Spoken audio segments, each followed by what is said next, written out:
Hello and welcome to today's video. I hope that you are having a wonderful day. In today's video, we show you what the colored lights on your Freesat 4K TV box represent. The Freesat 4K TV boxes display 3 different colored lights on the front of the box. Each light tells you which mode your Freesat 4K TV box is currently in. The red light means that your Freesat 4K TV box is in standby mode.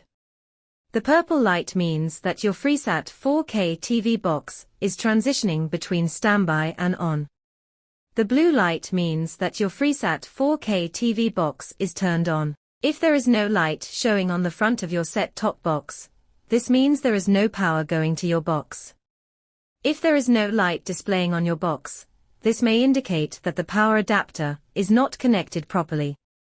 Your power adapter may have failed, in which case a new one can be ordered. If the power connection is secure, but your box still isn't turning on, this may indicate another issue, like an internal component failure, which will mean a repair, or a new Freesat 4K TV box. If you found the information in this video helpful, please give it a thumbs up, and don't forget to hit that subscribe button to make sure you don't miss any future videos. Until next time, happy viewing. Thank you.